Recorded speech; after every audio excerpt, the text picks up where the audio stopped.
లో mentally strong గా ఉండడం అంటే ఏంటో మీకు తెలుసా? వీడియోలో మనం మెంటలీ స్ట్రాంగ్ గా ఎలా మారాలో తెలుసుకుందాం. లాస్ట్ లో చెప్పిన 5వ హ్యాబిట్ అయితే మటుకు ఎవరికైనా నచ్చి తీరాలి. ఒకసారి 1914 లో థామస్ ఆల్వా ఎడిషన్ గారి ఫ్యాక్టరీలో ఫైర్ యాక్సిడెంట్ జరిగింది. ఎంత ఘోరంగా అంటే కనీసం ఒక చిన్న తలుపు ముక్క కూడా మిగలలేనంతగా. ఆ ప్రమాదం వల్ల $23,000 మిలియన్ నష్టం కలిగింది అతనికి. ఇంకా అందులో కొన్ని సంవత్సరాలుగా పనిచేస్తున్న సీనియర్ పర్సన్ కూడా చనిపోయారు. ఈ పరిస్థితి అంతా తెలుసుకున్నాక థామస్ ఆల్వా ఎడిషన్ గారు ఏం చేశారో తెలిస్తే ఇది మెంటల్ స్ట్రాంగ్నెస్ అంటారు అని మీరే ఫిక్స్ అవుతారు. ఫైర్ యాక్సిడెంట్ అయిపోయిన తర్వాత అతను ఒక మంచి మాట చెప్పారు ప్రెస్ మీట్ లో. దేవుడా, ఇప్పటిదాకా నేను చేసిన తప్పులన్నీ కాలిపోయాయి, ఇప్పుడు కొత్తగా మొదలు పెట్టొచ్చు. అతను చెప్పిన ఈ మాటతో తెలుస్తుంది మెంటల్లీ స్ట్రాంగ్ గా ఉన్న మనుషుల్లో ఒక మంచి క్వాలిటీ ఉంటుందని. అంత దరిద్రమైన పరిస్థితిలో ఉన్నా చిన్న పిసర కూడా అతనిలో భయం కనబడలేదు. తనకు తానే సర్ది చెప్పుకొని లెగుస్తాడు కష్టాల నుంచి పాజిటివ్ అప్రోచ్ తో. మనందరం తెలుసుకోవాల్సింది ఏంటంటే ఏ ఒక్కడు కూడా పుట్టుకతోటే స్ట్రాంగ్ గా ఉండడు, పుట్టడు. ఎలా అయితే మంచి డైట్ అండ్ మంచి ఎక్సర్సైజ్ లైఫ్ లో ఫిట్ గా మారుతామో అలాగే కొన్ని హ్యాబిట్స్ ఫాలో అవుతే చాలు మెంటలీ వీక్ మనిషిని కూడా మెంటలీ స్ట్రాంగ్ గా మారుస్తుంది. ఇంకా మనం మెంటల్లీ స్ట్రాంగ్ పీపుల్ హ్యాబిట్స్ కోసం తెలుసుకుందాం ఇప్పుడు. Number 1, power of silence. Human psychology chapter లో ఉన్న ఒక మాట చాలా ఇంపార్టెంట్ ప్రతి ఒక్కరికి. ఏంటంటే sacrifice builds resilience, resilience builds strength, strength builds power and power builds purpose. ఈ కాన్సెప్ట్ లో మనకు అర్థం అవ్వాల్సింది ఏంటంటే మనకు ఒక బెస్ట్ ఎగ్జాంపుల్ గా టాప్ ఇండియన్ క్రికెటర్ విరాట్ కోహ్లీని తీసుకుందాం. నేను ఒక ఆర్టికల్ చదివాను, అందులో విరాట్ కోహ్లీ గారు ఒక మంచి ఫుడీ అని తెలిసింది. Naans and butter chickens, chole bhatura ఇలాంటి ఫుడ్స్ అంటే ప్రాణమని. బట్ ఇప్పుడు రీసెంట్ గా తన ట్వీట్స్ లో మనకి తెలిసింది ఏంటంటే తను హెల్త్ కోసం చోలే, బటర్ చికెన్ ఇలాంటివి పక్కన పెడితే కనీసం కాఫీలో షుగర్ కూడా వేసుకోరంట. ఫ్యాట్ కంటెంట్ ఉంటుందని. వాటర్ అయితే స్పెషల్ గా తెప్పించుకుంటారు బయట నుంచి. అంత హెల్త్ కాన్షియస్ గా ఇష్టమైనవన్నీ సాక్రిఫైస్ చేశారు ఫిట్నెస్ కోసం, తను ఫిట్ గా ఉండి మన ఇండియాని గెలిపించడం కోసం. గైస్, ఏ ఒక్క సక్సెస్ స్టోరీలో కూడా సాక్రిఫైస్ అనే ఎలిమెంట్ లేకుండా కంప్లీట్ అవ్వదు. మన లైఫ్ లో మనం చేయగలిగే సాక్రిఫైజెస్ లైక్ ఎడిక్షన్స్ అవనివ్వండి, జంక్ ఫుడ్ అవనివ్వండి, లేదా సోషల్ ఎంగేజింగ్ ప్లాట్ఫామ్స్ అయినా అవనివ్వండి, మెంటల్లీ స్ట్రాంగ్ అవ్వాలంటే ఇలాంటి ఎన్నో సాక్రిఫైసెస్ చేయాల్సి వస్తుంది. ఇంకా నువ్వు గెలవాలంటే ఇలాంటి సాక్రిఫైసెస్ తప్పకుండా చేసి తీరాల్సింది. Habit number 2, embracing failure and mistakes.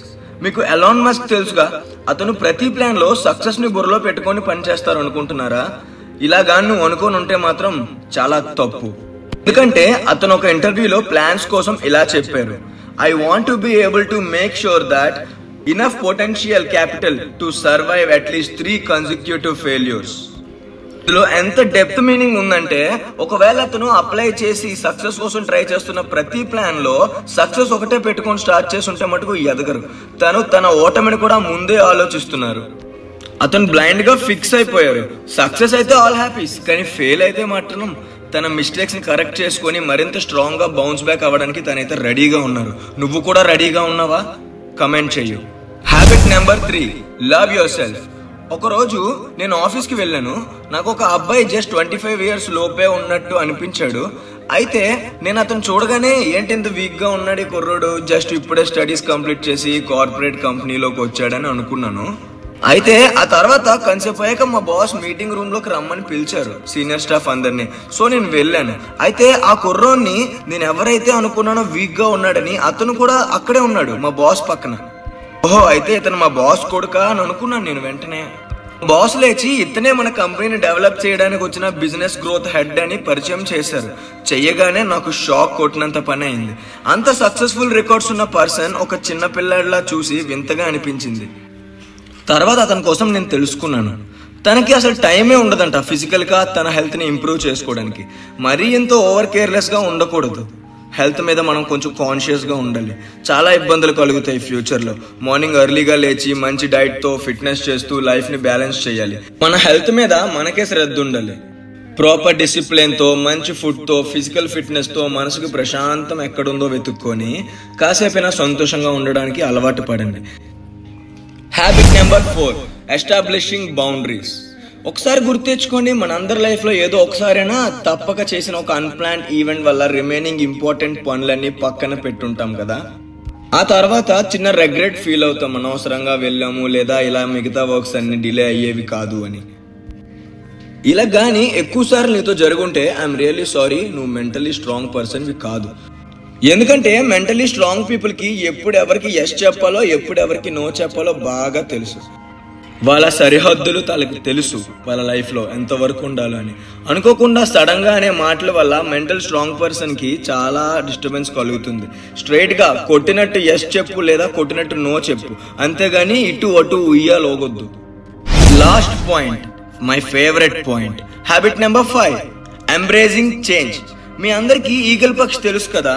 కేవలం ఈగల్ మాత్రమే 70 ఏళ్ళు బ్రతకగలదు. ఇలా ఎక్కువ కాలం బతకడానికి ఈగల్ ఒక బిగ్ టఫ్ డెసిషన్ తీసుకుంటుంది తన లైఫ్ లో. ఆ ఒక్క నిర్ణయమే అన్ని సంవత్సరాలు బతికడానికి హెల్ప్ అవుతుంది. ఈగల్ 40 ఇయర్స్ బతికిన తర్వాత ప్రతి ఈగల్ యొక్క రెక్కలు ఈ 40 ఇయర్స్ ఉన్నంత చురుగ్గా అయితే ఉండవు. చాలా వీక్ అయిపోతాయి అండ్ ఎగరడానికి కూడా అంత ఫ్లెక్సిబుల్ గా ఉండదు. అలాగే వాటి ముక్కు కూడా పెద్దగా అయిపోయి వంగిపోయి ఉంటాయి. రెక్కలు చాలా బరువుగా మారిపోతాయి. వేటాడడానికి వెళ్ళడానికి కూడా చాలా కష్టపడతాయి. ఇవన్నీ 40 ఇయర్స్ ఏజ్ అయ్యాక ప్రతి ఈగల్ కి ఇలానే అవుతుంది. ఇలాంటి సమయంలో ఈగల్ దగ్గర 2 ఆప్షన్స్ మాత్రం మిగిలి ఉంటాయి.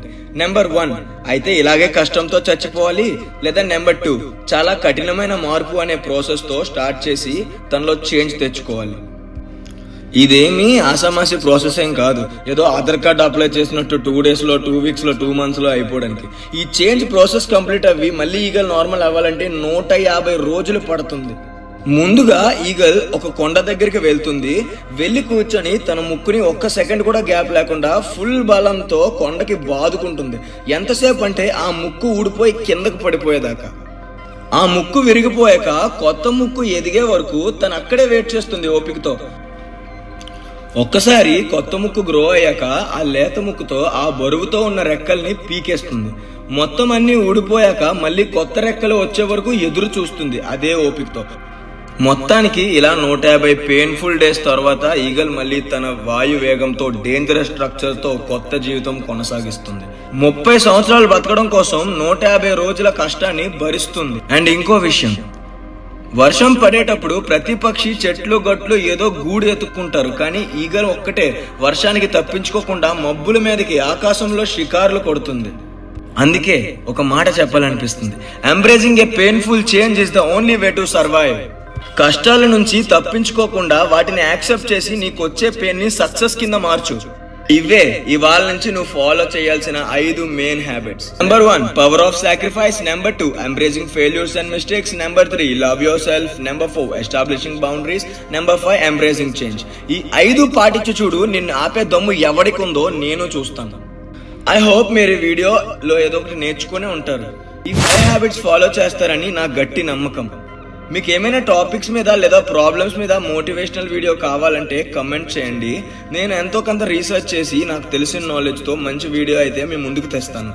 Thank you so much guys. ఈ వీడియో లాస్ట్ వరకు చూసినందుకు సబ్స్క్రైబ్ చేసుకోండి మన ఛానల్.